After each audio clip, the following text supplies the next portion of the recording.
Picture a German prisoner in the spring of 1945. Across from him, behind a folding table, sits a young American soldier. The American calmly asks questions, flips through a stack of papers, and keeps chewing gum the entire time. The prisoner expects severity, barked commands, and a cold military ritual. Instead, the American adjusts the pencil behind his ear, takes a sip of coffee, and repeats the question in an almost casual voice. To the German, it feels like a deliberate insult. But the American is not trying to humiliate him at all. To him, chewing gum is simply part of an ordinary day, no more remarkable than a cigarette, a cup of coffee, or the family photograph in his wallet. And sometimes, small habits like this irritated and confused the Germans more than anyone might expect.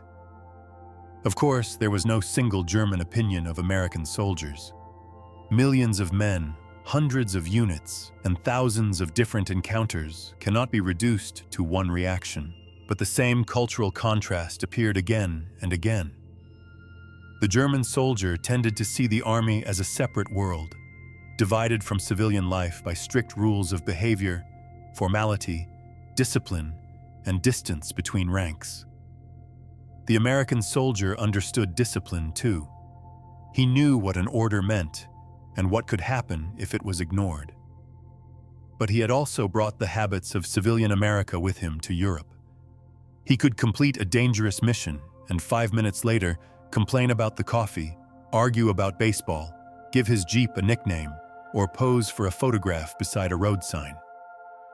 To someone raised in a very different military culture, this could be almost impossible to understand.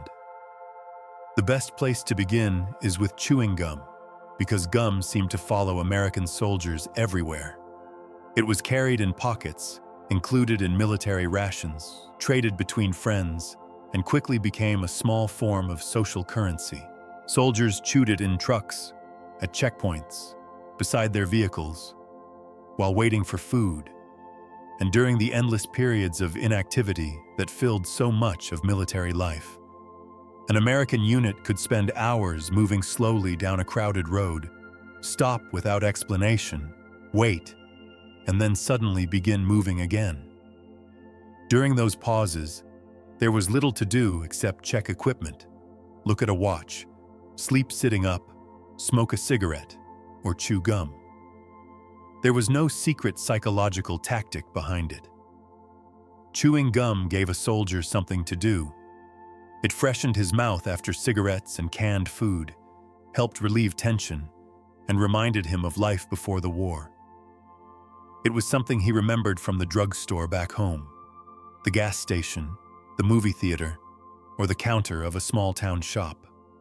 For a few moments, the familiar taste could carry him back to a place without artillery fire, minefields, or military maps. But a German watching an American guard saw something very different. There stood an armed enemy who looked as if he were waiting for a bus somewhere in Ohio. His jaw moved slowly, his expression remained calm, and one hand rested casually on the strap of his weapon. That relaxed appearance seemed provocative precisely because it was not an act. It looked especially strange during encounters with prisoners. A German might expect an interrogation to resemble a formal ceremony, a table, official papers, an interpreter, and stern faces. The Americans could follow all the proper procedures while making the entire scene seem almost ordinary. A soldier might chew gum, click his pencil, ask the prisoner to repeat the name of his unit, and struggle to open a can of food at the same time. The prisoner could easily assume that the Americans did not take him seriously. In reality, the American often saw no reason to turn every minute of military service into a dramatic performance. A job was still a job, even if it was being done on another continent in the middle of a war. Chewing gum also carried another meaning that could be uncomfortable for the Germans. It was evidence of American supply power. A stick of gum was a tiny and almost useless object in military terms, yet it revealed an enormous amount. This was an army that had crossed the Atlantic, carrying not only ammunition, fuel, spare parts, and food, but also instant coffee, cigarettes, chocolate, and chewing gum. By the final stages of the war, German soldiers were increasingly facing shortages of basic necessities. And now, standing in front of them, was a man whose pockets had room for something that did not help a rifle fire or a tank move. A small luxury like that could be more irritating than an arrogant speech. The chewing gum made no claims. It was simply there. But the habit that may have confused the Germans even more was American laughter. Imagine a column of prisoners being escorted down a road. American trucks move nearby. Someone checks a list of names. Another soldier sits on the hood of a jeep. Suddenly, several of the guards begin to laugh. The prisoners become tense. One assumes that the Americans are laughing at their defeat. Another thinks that something humiliating is about to happen. Only after a while does it become clear that the Americans are not even looking at the prisoners.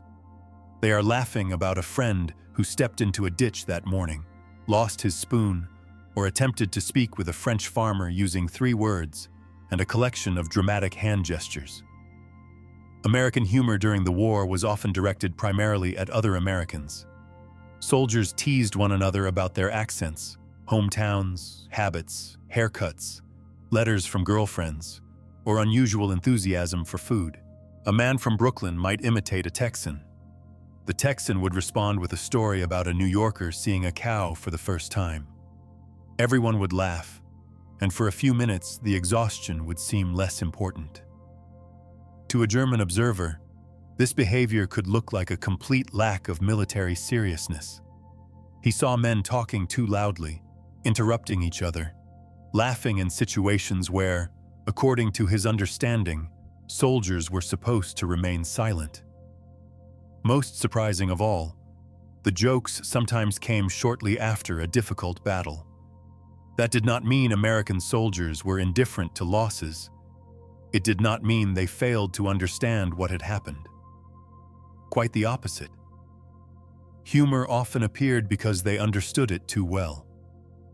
After hours of tension, the mind searched for any possible way to return to something resembling normal life. One man quietly cleaned his weapon. Another wrote a letter home.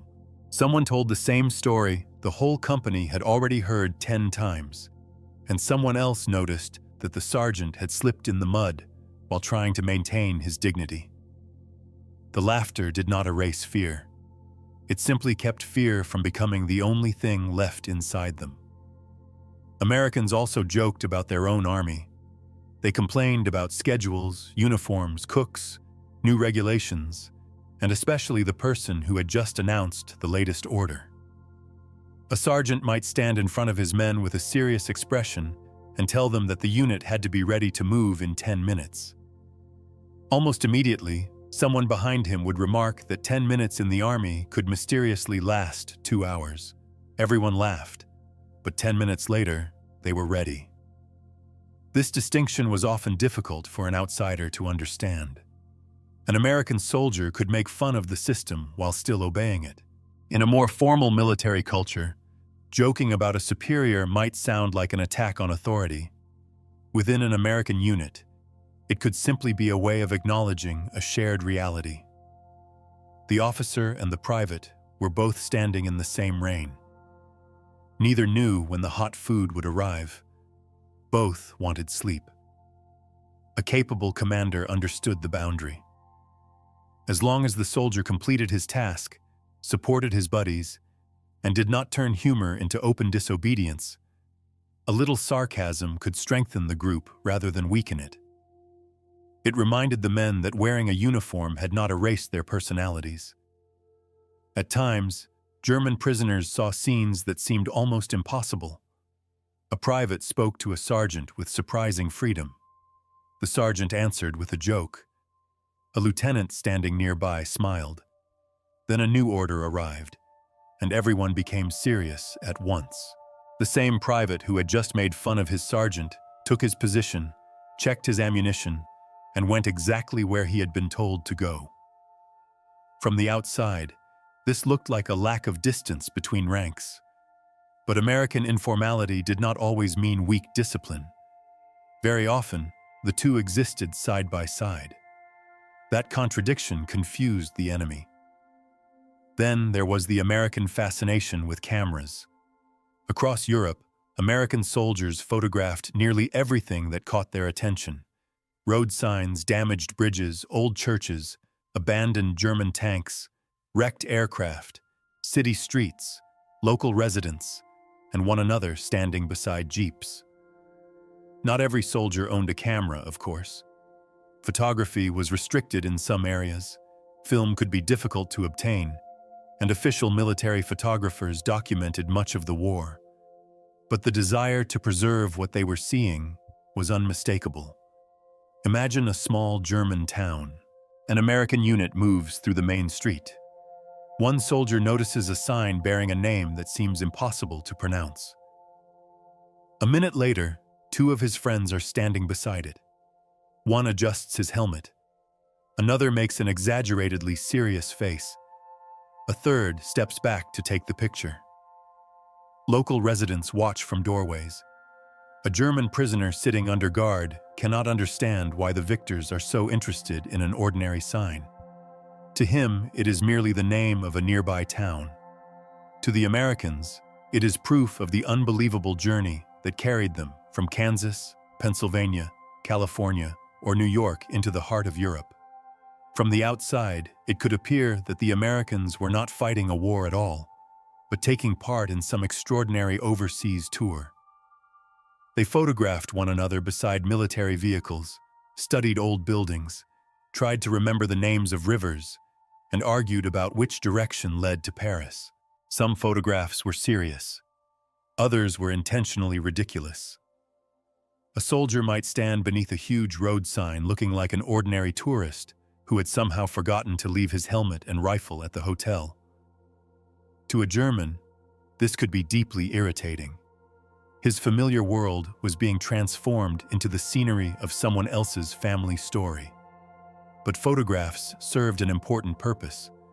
The American soldier was thinking not only about the present, but also about the people who might see these pictures in the future. He imagined showing them to his parents, his wife, his children, or the men at work. This is where we stopped. That was a German tank. This was the guy who slept beside me in the truck. This is what the town looked like when we entered. In his mind, the war was already becoming a story that would eventually have an ending. The camera was evidence that he intended to survive, return home, and explain what had happened. That confidence in the future appeared in many American habits. By the final months of the war, a German soldier might feel that his entire world was collapsing and that nothing familiar would survive defeat. The American was more likely to speak about home as if it were patiently waiting for his return. He discussed the car he planned to buy, the job he would take, the classes he might attend, the kitchen he would repair, or the place where he would take his family on vacation. Even while photographing a ruined street, he could imagine placing the photograph in an album that would one day be opened in a peaceful living room. Americans also carried photographs in the opposite direction. Inside wallets, notebooks, and envelopes were pictures of wives, girlfriends, children, parents, dogs, cars, and houses. During a quiet moment, soldiers showed them to one another. One man proudly displayed a photograph of a baby he had barely met. Another showed off an old Ford and insisted that, after the war, he would keep it running for another 10 years. A third carried the photograph of a young woman whose name was known by everyone in the squad, even though none of them had ever met her. Sometimes soldiers showed these photographs to local residents, overcoming the language barrier without an interpreter. For a German prisoner, this could be a strange discovery. The armed man in front of him was not merely a representative of an enormous foreign army. He was an auto mechanic from Detroit, a salesman from Chicago, a farmer's son from Iowa, or a college student who wanted to return to school. Americans were often surprisingly willing to talk about themselves. They showed pictures of houses, dogs, cars, smiling wives, and children. In a strict military culture, such openness could look naive. At the same time, it made the Americans more difficult to view as a faceless enemy. A man who had seemed like part of a vast military machine was suddenly arguing with his buddies over which parent his baby resembled. American nicknames strengthened the impression that the Army was not made up of identical pieces, but of very different individuals. A long last name might be reduced to one syllable. A red-haired man became Red. A tall soldier might be called Shorty. The quietest man in the unit could somehow come Gabby. Anyone from a recognizable city risked becoming Brooklyn, Boston, or Chicago. A nickname could emerge from one embarrassing incident and follow a soldier across half of Europe. There was something schoolyard-like, athletic, and distinctly civilian about it. Exactly the kind of thing many Germans did not expect to find inside a military unit. Sometimes commanders received nicknames as well. The soldiers did not necessarily use them during formal duty, and they certainly did not always use them to an officer's face. But within a unit, almost every memorable superior acquired some kind of unofficial name. One officer studied maps constantly. Another always appeared at the worst possible moment. A third expected perfectly clean boots, even when the entire world seemed to be made of mud. The soldiers might joke about these qualities, while still respecting the officer's courage and judgment. To someone who associated respect with visible distance, it could be difficult to understand how men could give an officer a ridiculous nickname and still trust him with their lives. The American Army of the Second World War was, to a great extent, an army of civilians who had recently put on uniforms. Drivers, accountants, miners, teachers, students, farmers, salesmen, and factory workers carried their civilian habits into military service. The Army taught them marching, weapons, communications, tactics, and teamwork, but it could not, and did not necessarily want to, turn every one of them into the same kind of person. The result was an unusual combination of discipline and individuality. A soldier understood his place in the chain of command, yet still believed he had the right to an opinion, a joke, and an unhappy expression. That was particularly obvious in the way Americans talked. They seemed loud. They shouted to one another across streets, argued around engines, interrupted, laughed, imitated accents, and openly displayed irritation. If the food was cold, someone made sure that everyone nearby knew about it. If a truck refused to start, the mechanic might deliver a long speech to the vehicle that required no translation. If it began to rain, the unit discussed the weather as if Army headquarters had personally ordered it for that exact day. A German soldier might interpret all this noise as disorder, but as soon as work began, the noise often took on a clear structure. One man brought the tools, another checked the connection, a third gave instructions, a fourth was already running to find the missing part. They argued, but repaired the engine. They complained, but unloaded the supplies. They laughed, but posted guards. American energy was visible not only in machines and logistics, but in the constant movement of conversation. Silence sometimes seemed like empty space that Americans felt compelled to fill. They also expressed positive emotions openly. Seeing an old friend could bring a loud greeting, a slap on the shoulder, and several questions at once. A letter from home could improve the mood of an entire squad. The arrival of hot food might be greeted almost like a national holiday. Good news, a favorite song on the radio, or the discovery of a pack of decent cigarettes could create immediate excitement. To a German observer, this might appear almost childlike. Yet that emotional openness allowed small moments of happiness to spread quickly among exhausted men. Coffee held a special place in American military life. A camp might not yet be properly organized, but somewhere water was already being heated. Metal cups appeared beside command vehicles, repair shops, medical stations, and artillery positions. The coffee might be weak, burned, barely warm, or so strong that a spoon seemed capable of standing upright in it. The soldiers drank it anyway. Coffee marked the beginning of the day, a short break, the end of night duty, or one of the rare moments when a man could simply wrap both hands around something warm. Picture a group of Americans preparing to move out. The ground is wet. Mud has dried on their uniforms. Some are checking straps while others eat quickly. Yet several of them are still standing with metal cups. One takes a sip, grimaces, and immediately announces that no one in the history of the United States has ever made worse coffee. Everyone agrees. A minute later, they ask for more. To a German observer, this could look almost luxurious. Men preparing for combat while finding time to debate the quality of a drink. To the Americans, coffee was not a luxury. It was a way of making an abnormal morning feel slightly normal. Instant coffee, chocolate, cigarettes, canned food, and chewing gum formed a recognizable shell of ordinary life around the American Army. These products were not always good. Emergency chocolate could be hard and bitter. Canned meals became monotonous. Instant coffee rarely resembled anything served in a respectable diner. But the collection itself mattered.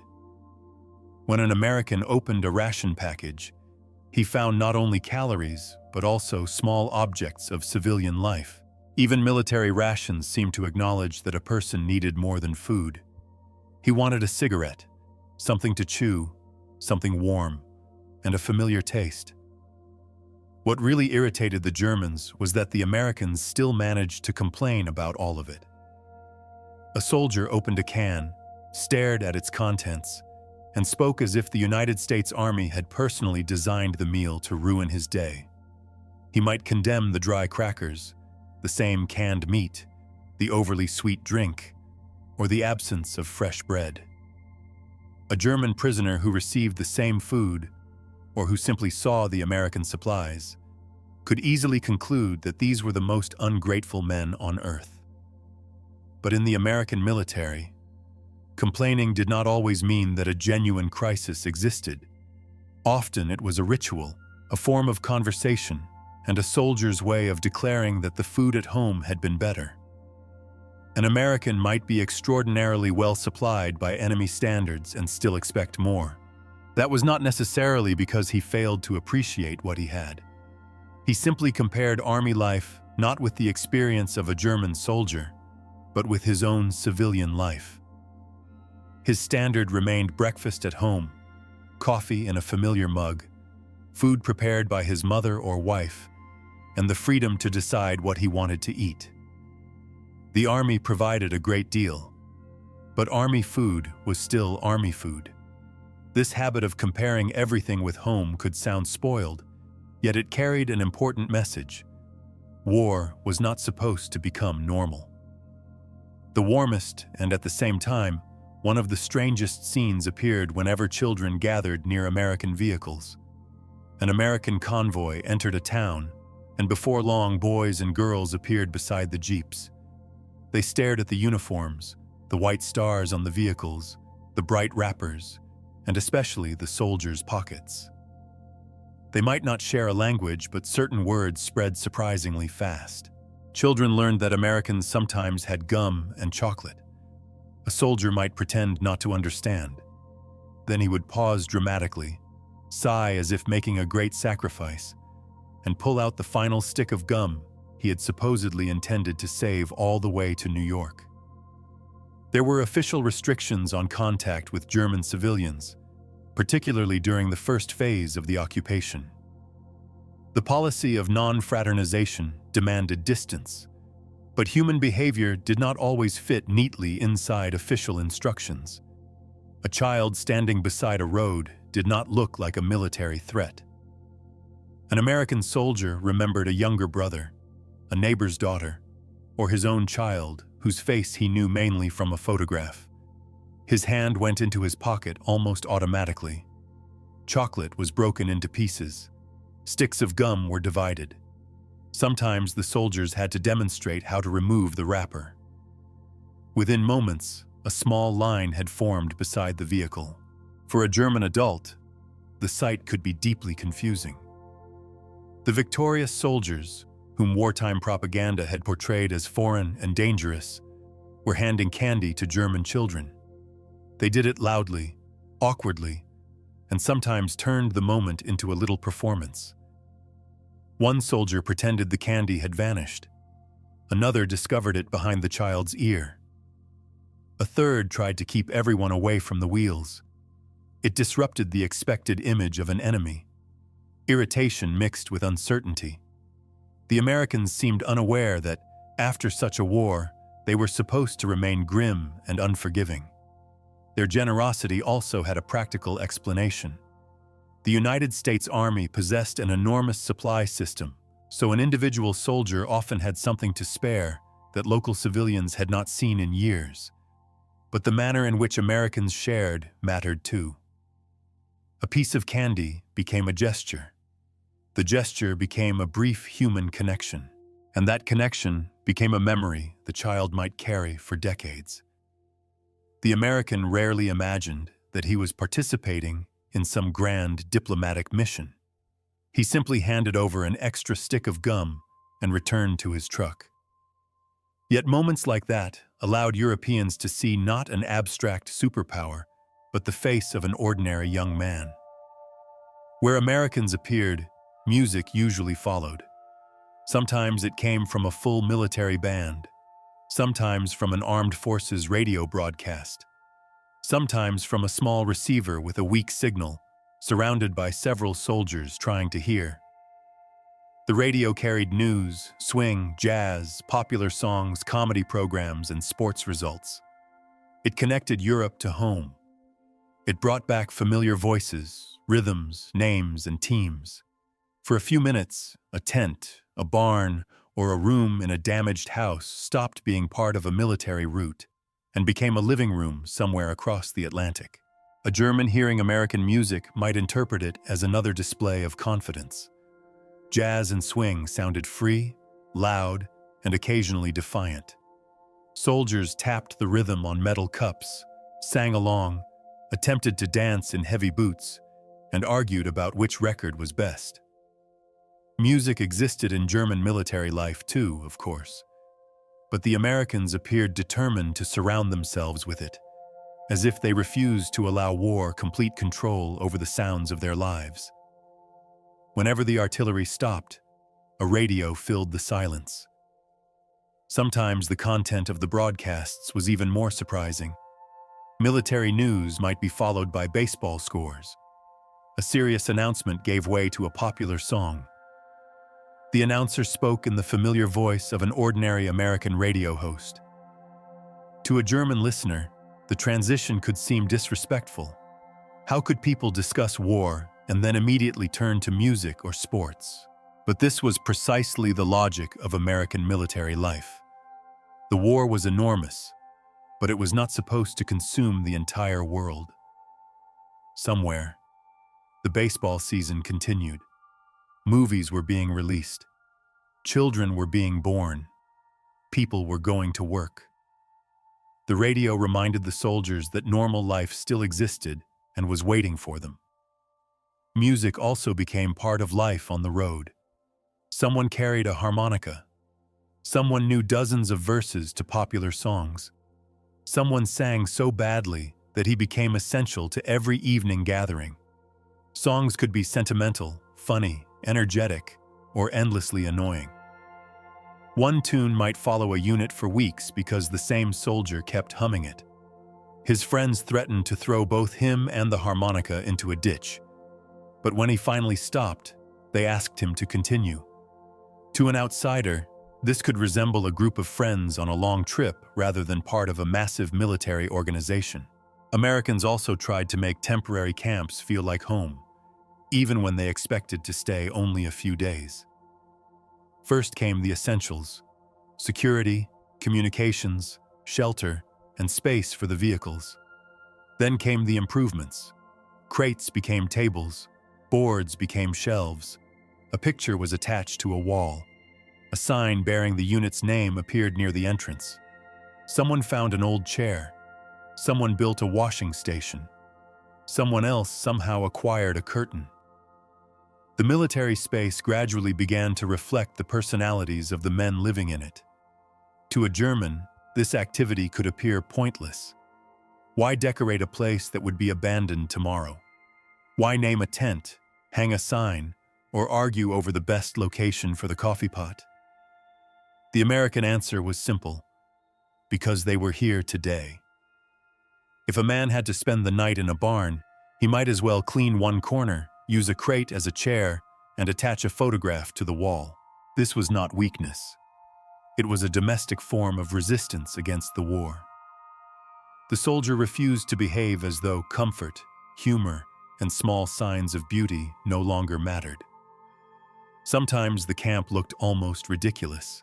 Vehicles, ammunition boxes, and camouflage nets stood beside a homemade sign bearing a name that sounded more like a motel, diner, or private club. In one corner, someone shaved in front of a tiny mirror. In another, socks hung out to dry.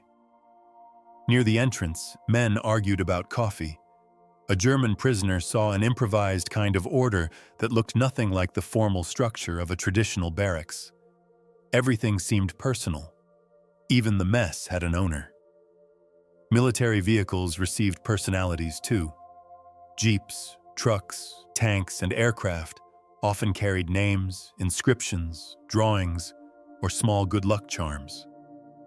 A vehicle might be named after a girlfriend, a hometown, a song, a private joke, or an event understood only by the crew. A photograph appeared on the dashboard. A phrase was painted on the body. A lucky object hung inside the cab. For an army built upon mass industrial production, American soldiers had an extraordinary need to make each machine feel like their own. A German could look at a line of nearly identical vehicles and suddenly realize that, to their crews, they were not identical at all. One had a woman's name. Another was considered stubborn. A third was cursed for breaking down. A fourth was believed to be lucky. A mechanic spoke to an engine almost as if it were alive. A driver might become offended if someone insulted his truck, even though he had been cursing the same truck 5 minutes earlier. This American habit of giving machines personalities could look unserious, but it encouraged attachment and responsibility. A vehicle with a name was no longer just a number on an inventory sheet. The lucky charms could be equally surprising. A coin, a child's toy, a ribbon, a small figurine, a letter, a playing card, or a photograph might accompany a soldier across the ocean and through several campaigns. He did not necessarily believe the object possessed supernatural power. Sometimes he simply did not want to let go of a small piece of home. But the other men quickly created a story around it. If the vehicle survived an artillery attack, the object was officially declared lucky. If someone forgot it before a mission, this could cause loud and theatrical concern. In the strict logic of military organization, such rituals were meaningless. In the logic of human beings, they made perfect sense. One of the most irritating American habits was their ability to complain without losing confidence. They complained about rain, cold, heat, dust, mud, French roads, German roads, and the complete absence of roads. They complained about long delays and moving too quickly. They complained about officers who rushed them and officers who kept them waiting. They complained about waking up too early, eating too late, crowded trucks, heavy packs, slow mail, and the inability to find dry socks. From the outside, it could sound as though the entire army was about to collapse under the weight of its own dissatisfaction. Then something strange happened. After 20 minutes of complaining, the convoy moved. After a long speech about the stupidity of an order, the soldier lifted the crate. After swearing that he would never eat canned meat again, he opened another can. Complaining was not a refusal to do one's duty. It was a pressure valve. The American wanted the right to say that the situation was terrible, even while preparing to overcome it. To a German observer, accustomed to seeing outward self-control as a sign of discipline, this could sound almost like rebellion. But the rebellion ended the moment the work began. Sometimes Americans complained in front of prisoners without noticing the absurdity of the situation. A German who had survived for weeks on poor rations listened to an argument over why the preferred type of canned food had not arrived. A man who had lost almost everything watched an American driver become furious because he could not find a clean towel. This could produce both irritation and envy, but it also revealed a fundamental difference in expectations. The American army demanded a great deal from its supply system because high levels of material support were considered normal, not miraculous. Often, the expectations impressed the Germans even more than the supplies themselves. An American did not thank fate for every cup of coffee. He wanted to know why it was cold. He did not celebrate merely because a truck had arrived. He asked why it was late. He did not treat a letter as an unbelievable stroke of luck. He wanted to know what had happened to the previous week's mail. There was something of the consumer, the citizen, and the voter in this behavior. A man accustomed to asking questions of large institutions. Inside the army, that habit sometimes irritated American commanders too. But it never disappeared. The easy communication between enlisted men and officers was another feature that distinguished the Americans. The United States Army still had regulations, ranks, punishments, and strict chains of command. It was not a social club. A poor officer could be harsh. A capable sergeant knew how to make men work. An order in combat was not an invitation to endless debate. But in everyday situations, the distance between ranks could be smaller than many Germans expected. An officer might sit beside enlisted men, eat the same food, ask a mechanic for his opinion, and listen to an unpleasant answer if the mechanic genuinely understood the engine better. Practical experience was highly valued in an army made up largely of civilians. A lieutenant might hold the higher rank, but a 20-year-old driver knew every sound his truck made. A commander who recognized that did not lose authority by asking for advice. He showed common sense. To a German prisoner, such a scene could appear to violate military order. An enlisted man tells an officer that the vehicle cannot continue, and instead of silencing him, the officer listens. But a moment later, the commander made the decision, and everyone followed it. The American system produced commanders of every level of ability, just like any other army.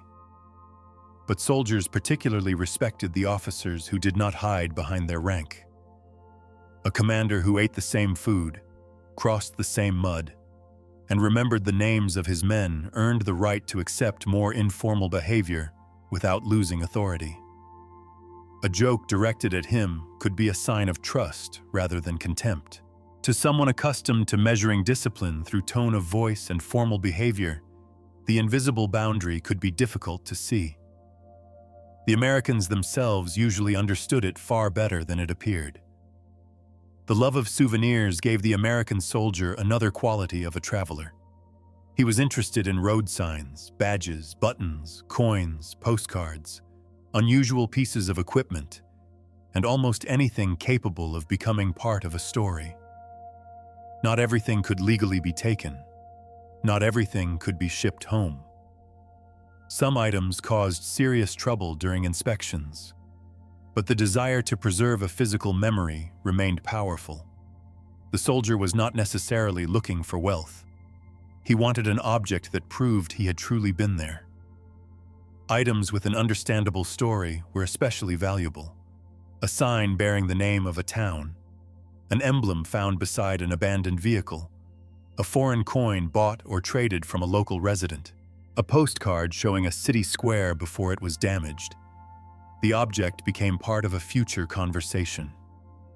Years later, the veteran could remove it from a box and explain to his children where it had come from. A German watching Americans examine familiar objects with the enthusiasm of collectors might feel that his country was already becoming a chapter in someone else's family album. Once again, the habit revealed confidence in returning home.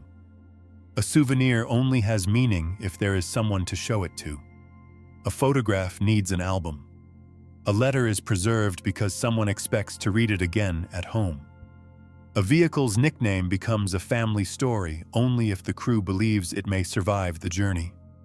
American soldiers were afraid of death, of course. They knew luck could disappear without warning. But the culture surrounding them constantly spoke of home, demobilization, jobs, education, families, and peaceful life after victory. Even conversations about the future could irritate German prisoners. The Americans planned what they would do in a year as though the outcome of the war had already been decided, and the peaceful world was simply waiting for their return. One man wanted to open a repair shop. Another planned to buy land. A third dreamed of never seeing canned meat again. A fourth promised to spend an entire week in bed. The plans sounded naive, confident, and sometimes ridiculous, but they carried enormous psychological power. The American imagined himself not as a permanent warrior, but as a temporarily mobilized citizen. That difference was fundamental. An American did not have to love the army as a way of life. He could be proud of his unit, respect his buddies, perform his duties exceptionally well, and still believe that the most important day would be the day he went home. He did not want the war to define him forever. That was why he continued talking about cars, baseball, jobs, women, new houses, and Sunday dinners. To a German, this could seem like a lack of military spirit. In reality, the connection to civilian life helped give the American soldier a clear purpose. On the surface, all these habits seemed small. The gum in a soldier's mouth, a cup of coffee, a ridiculous nickname, a radio inside a tent, a child's photograph, a painted name on the side of a Jeep, a piece of candy handed to a girl beside the road, a complaint about the rain, a photograph beside a road sign. But together, these habits created a very particular atmosphere. The American army carried more than weapons and supplies across Europe. It carried the habit of remaining American. That may have irritated the enemy more than anything else. The Americans did not always match the traditional image of stern conquerors. They did not spend every minute trying to look severe. Their power did not require a constant performance of seriousness. A soldier could chew gum while questioning a prisoner, laugh beside a truck, criticize the coffee, and an hour later perform a dangerous mission with complete calm. A German saw the relaxation and sometimes mistook it for carelessness. Behind it, however, stood training, immense industrial power, confidence in one's comrades, and the belief that the future belonged to peaceful life. That was one of the most distinctly American qualities of the war. The man from Texas remained a man from Texas. The New Yorker continued to speak too quickly. The farmer from Iowa showed everyone a picture of his house. The mechanic from Detroit gave the engine a name. The young father from Ohio shared his chocolate with a child because a photograph of his own son was waiting in his wallet. The army brought all these men together, but it did not erase their differences. They arrived in Europe wearing similar uniforms while remaining individuals from thousands of different towns, families, and backgrounds. The Germans were surprised because the Americans seemed to have brought an invisible country with them. It fit inside their pockets and conversations. It smelled of coffee and tobacco. It came through the radio in the form of swing music, comedy, and sports news. It looked out from tiny family photographs. It appeared in vehicle names, homemade camp decorations, and the certainty that all of this would one day become a memory. Even in the middle of a devastated Europe, the American soldier tried to live as though the normal world had not disappeared, and perhaps that was why his laughter seemed so difficult for the enemy to understand. It was not necessarily laughter at the defeated. It was not a denial of tragedy. It was a way of saying that the war had not taken the entire man. It could take his sleep, his comfort, years of his life, and many of his friends. But he did not have to surrender his sense of humor, his memories of home, his love of music, or his ability to share a piece of candy with a child. American soldiers came to Europe with tanks, airplanes, trucks, and a massive supply system. But they also brought chewing gum, instant coffee, family photographs, nicknames, radio broadcasts, complaints about the weather, and faith that they would return home. To a German soldier, this combination of overwhelming power and everyday casualness could seem irritating, overconfident, and almost inappropriate. To the Americans, it felt completely natural. They did not allow the uniform to replace the individual. They did not believe that respect always had to be expressed through silence. They did not believe that courage required a grim expression every minute of the day. They could argue, laugh, complain, and pose for photographs, and then do the job that had brought them to the other side of the ocean. When the war ended, most of them did not dream of remaining in Europe as conquerors. They wanted to pack their belongings, collect their photographs, souvenirs, and letters, and sail back across the Atlantic. Perhaps that was their strangest habit of all. Even at the center of the greatest war in history, they continued to behave as though peaceful life was certain to win. They made a temporary tent more comfortable, even though they would leave it the following morning. They carried photographs of civilian cars while surrounded by thousands of military vehicles. They discussed the future while the present remained dangerous. They laughed even though they understood the cost of loss. And they chewed gum in front of men who mistook calmness for disrespect because they could not imagine that American confidence might look exactly like this. The Germans were not irritated by just one stick of gum, one burst of loud laughter, or one photograph beside a road sign. What confused them was the American ability to bring a piece of ordinary life into a war and hold on to it until the very end. Inside those habits were home, freedom of expression, faith in tomorrow, and a refusal to let the war completely transform the American character. That is why these men are still instantly recognizable in old photographs. They are exhausted, covered in mud, and thousands of miles from home. But one of them is holding a cup of coffee. Another is smiling. A third has already pulled out his camera. And the fourth, of course, is still chewing gum.